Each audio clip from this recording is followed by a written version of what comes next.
Hello, my name is Nadia Harris, and I'm the founder of remoteworkadvocate.com, the go to place for companies willing to thrive in the digital working era and employees as well as candidates willing to embrace the flexible working model. Today, I'd like to share a few tips about collaboration in a hybrid environment. Tips that I've established thanks to working with different remote first and hybrid companies all around the world. So, the general rule is that hybrid companies should act as remote first ones. Why? Because if part of your team is in the office and part is working remotely, you want to make sure that nobody's left out.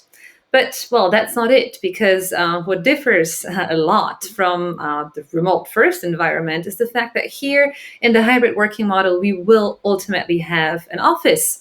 So, what is going to be the function of the office? Well, we are social creatures as humans, okay? So, what you want to do in the hybrid work model, we want to connect technology with the social factor, okay? And this is how we're going to embrace flexible working, hybrid working, and a digital working era. So, going straight to the point with the tips, I've prepared 8. The first one is transparent workflow channels. Okay, are you sometimes stuck with too many emails? You can't keep track. You don't know where all this is going. Make sure that every channel is distinguished for a different kind of workflow, for different communication. You're struggling to keep track. Sometimes somebody's going to tell you in the office, hey, could you please do that? And you're going to be like, oh, okay, I know it. But then you forget because you keep getting messages about work that you need to do through different channels. So it's going to be really important to make sure that you don't get lost. And well, if you're struggling to find where you've left off, this is why you need transparency in your workflows in order to make sure that you're not going to waste time. All right, the next one is going to be structured communication guidelines. This is really, really important. The question to you is, which channels do you use for company-wide communication, for team communication, and individually? So which channels, which tools, which apps are you going to use for communicating with the whole company? When are you going to meet people in the office? What is going to be the purpose? What are you going to do remotely?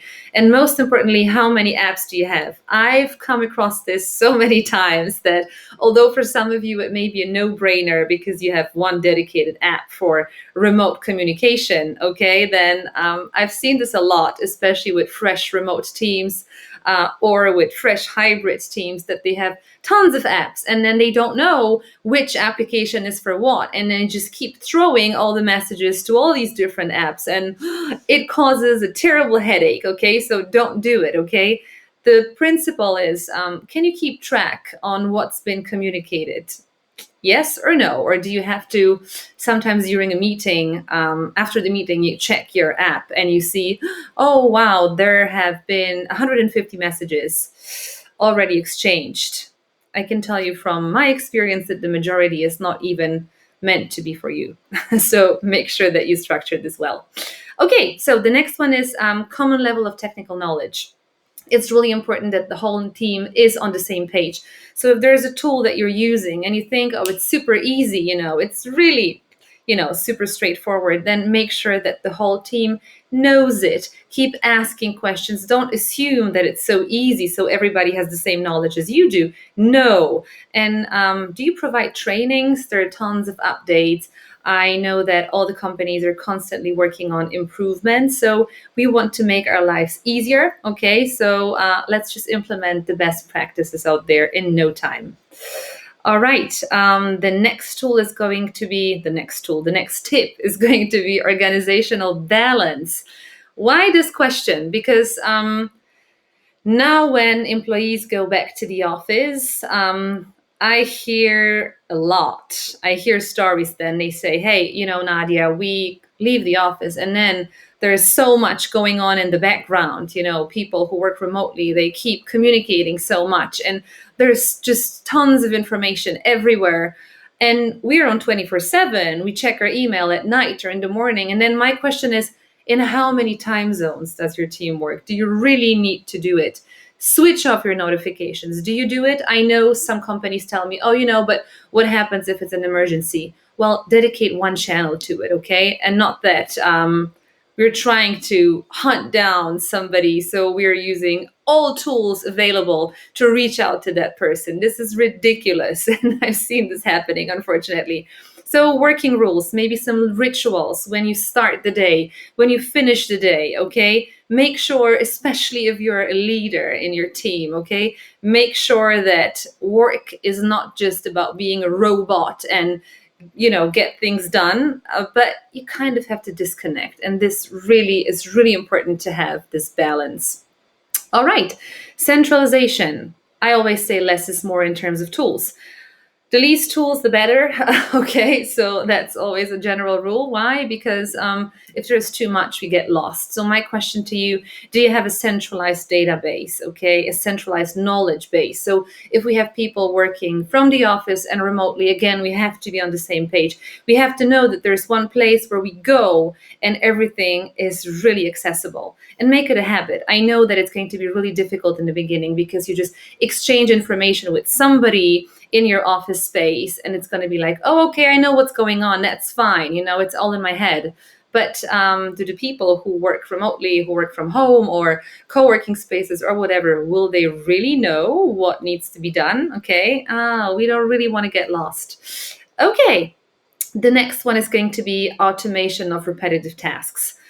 Now, my question to you, how many things do you repeat over and over and over again and you feel like it's a waste of time? Okay, I've seen this a lot also, remote meetings, attending them or listening to this, sometimes, switching off your camera, listening to these meetings or reading long emails, what can you automate? Where can you have a framework? Everything that is just taking too much time, what can you automate? Okay, so all the work that does not really require that much attention of yours, but it needs to be done. Sometimes it's administrative tasks. Okay, think about it. What can you automate? And this is how you're going to master efficiency in a strategic manner. So this is what the digital working era is allowing us to automate everything with smart tools. And that's what we want to do here as well. All right, less virtual meetings, less virtual meetings. I heard this, and it's a true case from one of the companies that was willing to go hybrid. And they told me that, some days of the week we will have meetings in the office. And then when we allow our team to work remotely, we will just have virtual meetings. So my question is, what is going to be the role of your office?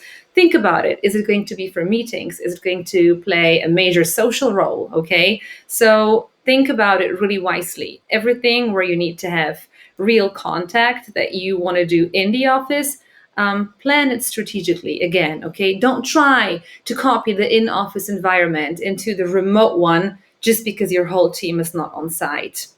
Think about it. And what's your role during a meeting? Less virtual meetings. What's your role? Are you an active or passive listener? Are you a stakeholder?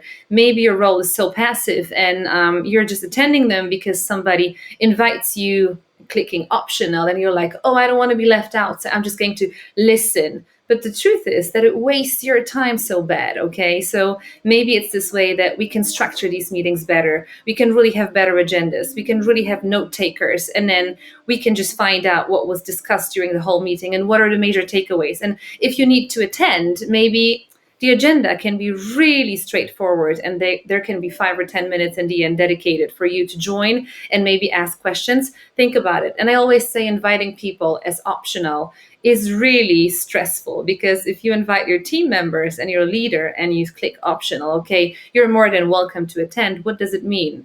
Are they obliged to attend? Maybe they have some other things they were working on. And then, well, they get so tired and the Zoom fatigue and they can't get rid of all their tasks because there's just too much going on. Okay, and the last one, output-centered approach. So it is not about where we work from. It's changed its original function, okay?